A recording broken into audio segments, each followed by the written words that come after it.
Cordial saludo. El día de hoy vamos a explicar qué es movimiento de partículas cargadas en campos eléctricos, análisis del dipolo. Integrante del grupo número 2, Carne Rocío Pavón Jaimes, código 1094-282-648. Tania Yulet Liscano, 1094-284-756. Jenny Lorena Navarro, 1-116-794-989. Docente, Osman Yadir Helber Ramírez. Instituto Superior de Educación Rural ISER, Tecnología en Gestión Industrial, semestre 2, Grupo A, Física 2, 2021. El campo eléctrico. Definición. Un campo eléctrico es un campo físico o región del espacio que interactúa con cargas eléctricas o cuerpos cargados mediante una fuerza eléctrica.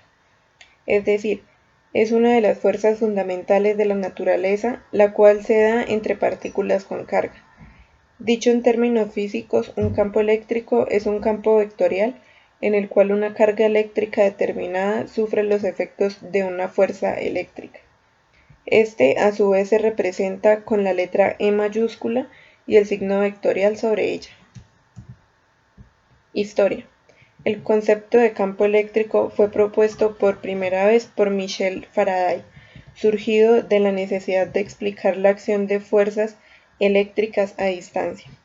Este fenómeno fue clave en su demostración de la inducción electromagnética en 1831, la cual decía que los campos eléctricos podían ser consecuencia de la presencia de cargas eléctricas o bien de campos magnéticos variables. Unidades del campo eléctrico. Los campos eléctricos no son medibles directamente con ningún tipo de aparato, pero sí es posible observar su efecto sobre una carga ubicada en sus inmediaciones. Esto quiere decir que sí es posible medir la fuerza que actúa sobre la carga. Para ello se emplean Newton sobre Coulomb. Fórmula. El campo eléctrico se relaciona con la fuerza eléctrica que actúa sobre una carga arbitraria con la siguiente expresión. En esta fórmula tenemos la letra E vectorial que representa el campo eléctrico, el cual es igual a la F vectorial que representa la fuerza eléctrica sobre la Q que representa la carga. También podemos expresar la fuerza eléctrica en términos del campo eléctrico. Y acá tenemos la fórmula que, como ya lo dijimos anteriormente, está representada por la F vectorial que representa la fuerza eléctrica, la cual es igual a la Q que es la carga por el campo eléctrico que está representado por la letra E vectorial. Intensidad del campo eléctrico. La intensidad del campo eléctrico es una magnitud vectorial que representa la fuerza eléctrica actuando sobre una carga determinada en una cantidad precisa de Newton sobre Coulomb. Esta magnitud suele denominarse sencillamente campo eléctrico, debido a que el campo en sí mismo no puede ser medido, sino su efecto sobre una carga determinada. Para calcularla se utiliza la fórmula fuerza eléctrica igual a la carga por el campo eléctrico, tomando en cuenta que si la carga es positiva, la fuerza eléctrica tendrá el mismo signo que el campo y la carga se moverá en el mismo sentido, mientras que si la carga es negativa ocurrirá todo al revés. Un protón y un electrón están cada uno cargados en un campo eléctrico de 520 newton sobre Coulomb. Calcule la velocidad de cada una de estas partículas 48.0 nanosegundos después de haber sido liberadas. Acá tenemos el protón con carga positiva y el electrón con carga negativa, y estos a su vez están dentro de un campo eléctrico. Tenemos que el campo eléctrico es igual a 520 newtons sobre Coulomb, que su velocidad inicial equivale a 0 metros sobre segundos y su tiempo, como nos lo dan en el problema, equivale a 48 nanosegundos y que los nanosegundos equivalen a 10 a la menos 9. También tenemos que la carga de un protón es igual a 1.6 por 10 a la menos 19 Coulomb, su masa equivale a 1.6 por 10 a la menos 27 kilogramos, la carga del electrón equivale a menos 1.6 por 10 a la menos 19 coulombs y su masa a 9.11 por 10 a la menos 31 kilogramos. Tenemos que la fuerza eléctrica es igual a la carga por el campo eléctrico. Y enfocándonos en la segunda ley de Newton, tenemos que la fuerza es igual a masa por aceleración. Entonces, al obtener estas dos fórmulas, tenemos que la carga por el campo eléctrico son iguales a la masa por la aceleración. Despejando la aceleración, que es lo que vamos a hallar, tenemos que la aceleración es igual a la carga por el campo eléctrico sobre la masa. Hallamos la aceleración del protón y colocamos su carga por el campo eléctrico, que es 520 sobre su masa, y obtenemos que es igual a 4.982 por 10 a la 10 metros sobre segundo. Hacemos lo mismo con el electrón para dar su aceleración y obtenemos que es igual a menos 1328 por 10 a la 13 metros sobre segundo. Ahora, para hallar la velocidad, que es lo que nos piden, tenemos que la velocidad final es igual a la velocidad inicial más la aceleración por el tiempo. En este caso, cancelamos la velocidad inicial, ya que es igual a 0. Y tenemos que la velocidad final es igual a la aceleración del protón por el tiempo, que en este caso serían 48, pero reemplazamos los nanosegundos y nos queda 48 por 10 a la menos 9. Esto nos da 2391.37 y expresándolo científicamente nos queda en 2.3913 por 10 a la 3 metros. Hacemos lo mismo para hallar la velocidad final del electrón. Y esto nos queda de la siguiente manera. Expresándolo, en expresión científica, nos queda menos 4.3837 por 10 a la 6 metros.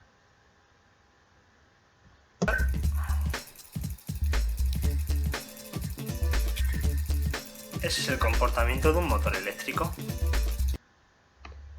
En este video tenemos un motor eléctrico casero, el cual está realizado con materiales muy sencillos y muy importantes para hacer que el motor llegue a su finalidad, que es generar movimiento. En este caso tenemos un imán, el cual es el encargado de generar movimiento, una batería, la cual transmite la electricidad, y alambre de cobre, el cual es un excelente conductor de electricidad. Este motor funciona con corriente directa, cuya función es convertir la energía eléctrica en movimiento o energía mecánica, y a su vez funciona con corriente continua, ya que obtiene la electricidad de una batería. En este motor, la electricidad forma campos magnéticos opuestos entre sí que provocan que la parte giratoria, que en este caso es la bobina hecha de alambre de cobre, se mueva y pues dé finalidad al experimento. Bueno, aquí tenemos nuestro proyecto funcionando perfectamente. Movimiento de partículas cargadas en un campo eléctrico. ¿Esto qué es? Es cuando una partícula con carga Q y masa m se coloca en un campo eléctrico. La fuerza eléctrica ejercida sobre la carga es QE. Esta fuerza provoca que la partícula se acelere de acuerdo con el modelo de partículas bajo una fuerza neta. Una de las características, si es uniforme, constante en magnitud y dirección, la fuerza ejercida sobre la partícula es constante y se puede aplicar el modelo de partículas bajo la aceleración constante. Si la carga es positiva, experimenta una fuerza en el sentido del campo. Si la carga es negativa, experimenta una fuerza en sentido contrario al campo. Como se puede ver en la imagen, se ejerce en la placa 1 sobre la carga negativa y la fuerza que ejerce la placa 2 a medida que se aleja la carga negativa de la placa. La fuerza 2 disminuye, pero la fuerza 1 aumenta. Sin embargo, la fuerza de ambas permanece constante. Este es un breve ejemplo. Ahí es que hallar la rapidez de la partícula. En esta utilizamos las ecuaciones de movimiento rectilíneo uniforme acelerado para poder obtener la velocidad de las partículas en cualquier instante o después de haberse desplazado a una determinada distancia, que es un motor eléctrico, ¿sí? Entonces, le voy a mostrar La función motor eléctrico. Sí, en ese proyecto se puede ver que se aplica la ley de Faraday, ¿sí? ¿Qué es la ley de Faraday? Sirve para calcular la fuerza electromotriz inducida en un circuito cerrado a partir de una variación de flujo magnético, ¿sí? Bueno, el flujo magnético es el número de líneas de campo magnético que atraviesan una superficie del área A. Y la variedad de la variación del flujo magnético induce una diferencia de potencial de la fuerza electromotriz inducida, lo cual hace que circule corriente eléctrica en el circuito. Lo que yo puedo observar ahí del video es que funciona gracias a uno de los principios de la física, el electromagnetismo. Si hacemos pasar una corriente eléctrica a través de un material conducido, generaremos un campo magnético que puede interactuar con el del imán. Por la bobina circula corriente eléctrica que genera un campo magnético que interactúa con el del imán. Esto genera una fuerza de empuje que le da el movimiento a la bobina. Dipolo. ¿Qué es un dipolo? Una molécula es un dipolo cuando existe una distribución asimétrica de los electrones debido a que la molécula está formada por átomos de distinta electronegatividad. Como consecuencia de ello, los electrones se encuentran perfectamente en las proximidades del átomo más electronegativo. Se crea así dos regiones o polos en la molécula. Una de carga parcialmente negativa, como podemos observar en la imagen, y otra con carga parcialmente positiva. Cuando dos moléculas polares o dipolos se aproximan, se produce una atracción entre el polo positivo de una de ellas y el negativo de la otra. Esta fuerza de atracción entre dos dipolos es tanto más intensa cuanto mayor es la electronegatividad entre los átomos enlazados. Historia. Peter J. W. David o Petrus Joseph Williams fue un ingeniero eléctrico, físico-químico y profesor universitario estadounidense de origen neerlandés, autor de numerosos trabajos relacionados con la mecánica cuántica. Fue el primer científico en estudiar extensamente los dipolos moleculares y, como consecuencia, los momentos dipolares se miden en unidades llamadas David en su honor.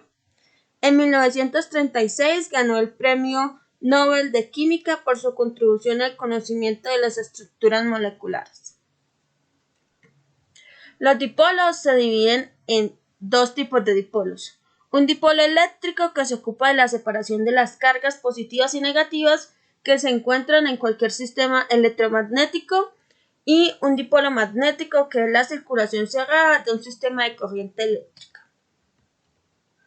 Clasificación. Un dipolo consta de dos cargas puntuales iguales y opuestas, positivos y negativos. En el sentido literal, dos polos. Su campo a grandes distancias, es decir, distancias grandes en comparación con la separación de los polos, dependen casi por completo del momento dipolar. Dentro de esta clasificación podemos encontrar los dipolos moleculares.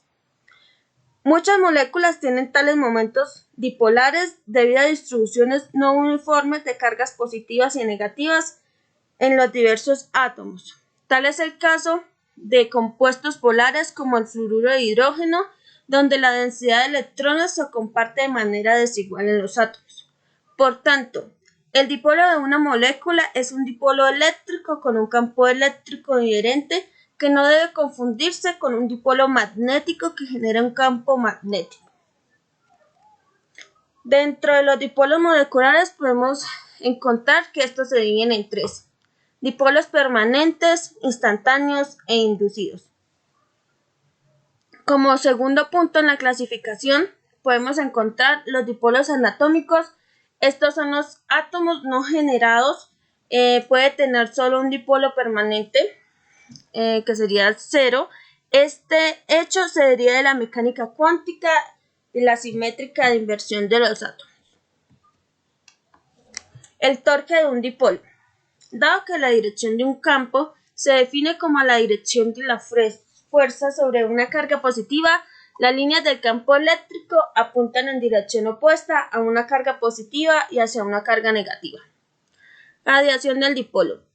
Además de los dipolos en electrostática, también es común considerar un dipolo eléctrico o magnético, que está oscilando en el tiempo. Es una extensión o un siguiente paso más físico de la radiación de ondas esféricas. La explicación general del dipolo. Podemos decir que ya sean eléctricos o magnéticos pueden caracterizarse por su momento dipolar y la cantidad vectorial del mismo. Ejemplo de dipolo eléctrico. Entonces, vamos a suponer que este dipolo se encuentra ejercido sobre este campo y a este campo lo vamos a llamar E vectorial.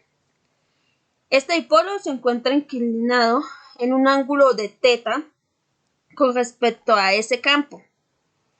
Entonces, este campo va a ejercer una fuerza hacia este lado y este campo va a ejercer una fuerza hasta este lado. Entonces, debido a estas fuerzas, el dipolo va a girar hacia este sentido.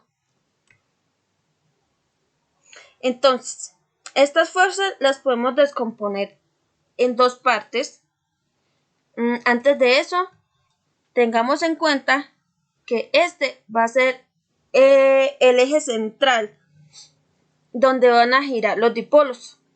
Ahora sí, estas fuerzas las vamos a descomponer en dos partes. Entonces, sería un componente y el otro componente. Entonces, en el negativo un componente y otro componente. Entonces, el ángulo θ se va a formar de este lado y el ángulo θ se va a formar de este lado en el negativo. Entonces, vamos a recordar que solo se hace el momento, las fuerzas que están a 90 grados de distancia, del eje central. Bueno, entonces, por tanto, el torque de la partícula cargada positivamente al encontrarse con D medios, brazo de palanca de D medios. El torque total de esta partícula sería el siguiente. Entonces, el torque positivo que es igual a D medios de F de seno de θ. Para el torque negativo, tenemos que el torque negativo es igual a D medios de F de seno de θ. Entonces, para el negativo sería esta componente y para el positivo sería esta componente, como podemos observar. Entonces, debido a que los torques van en el mismo sentido, se suman y quedaría de la siguiente manera. El torque total que es igual al torque positivo más el torque negativo. Esto quedaría que es igual a D medios de F de seno de θ más D medios de F de seno de θ. Entonces, conocemos que la magnitud de la fuerza eléctrica es igual a lo siguiente. Entonces, F que es igual a Q de E. Entonces, reemplazando, quedaría lo siguiente. Entonces, el torque total que es igual a Q de D de seno de θ. Entonces, vamos a utilizar el término que va a ser P para QT. Y este lo vamos a llamar momento dipolar eléctrico. Entonces, el momento dipolar eléctrico es un vector, por ende, quedaría de la siguiente manera. Entonces, el momento dipolar eléctrico que es igual a la magnitud por el momento dipolar. Entonces, la magnitud es la carga por D y vamos a saber cuánto es el valor absoluto de Q de T y el momento dipolar eléctrico, que la dirección va a ser la siguiente. Entonces tenemos que la dirección del momento dipolar siempre va a ser desde la carga negativa hasta la carga positiva. Sabiendo esto, la dirección del torque total la podemos escribir de esta manera. Entonces, el producto cruz del momento dipolar eléctrico por el campo eléctrico. Análisis del laboratorio. El motor más sencillo del mundo. A continuación, vamos a colocarle play al video para que puedan entender la explicación del mismo. Entonces, tenemos que los ganchos formados por el cable esmaltado y el cable de cobre formado por la bobina crean un circuito cerrado con el que se puede transmitir corriente. A continuación, se muestra cómo le quitan el esmaltado al cobre para que éste pueda pasar la energía y hacer que éste pueda rotar. La corriente fluye desde el terminal negativo y el terminal positivo de la pila. La corriente en un bloque cerrado también crea su propio campo magnético. En este caso, la corriente viaja a través de la bobina, lo que se denomina armadura de motor. Esta corriente induce un campo magnético en la bobina, lo que ayuda a explicar por qué la bobina gira. El imán tiene dos polos, como todo el mundo ya sabe, el norte y el sur. Los polos norte y sur se atraen entre sí y los polos norte y sur se repelen entre sí. Entonces, una parte del campo magnético de la bobina repelará y hará que la bobina continúe girando. Varias personas se preguntarán por qué necesitamos quitar el aislamiento o el esmaltado del cable de cobre. Esto permite romper periódicamente el circuito para que se encienda y se apague a tiempo con la rotación de la bobina, como se puede observar. De lo contrario, el campo magnético de la bobina de cobre se alineará con el campo magnético del imán y pues este dejaría de moverse porque ambos campos se atraen entre sí. Por tanto, la forma de la configuración del motor hace que cada vez que la corriente se mueva a través de la bobina, le genera un campo magnético a la misma. También podemos decir que la bobina depende de la posición para ser repelida por el campo magnético del imán estacionario. Entonces se debe acomodar o generar una posición en la que se pueda transmitir adecuadamente la energía de la pila hacia la bobina y que el imán ayuda a que ésta gire y se produzca un campo magnético. Entonces ahí observamos la aplicación como tal del laboratorio. Agradecemos la atención prestada en pro de fortalecimiento. Feliz día.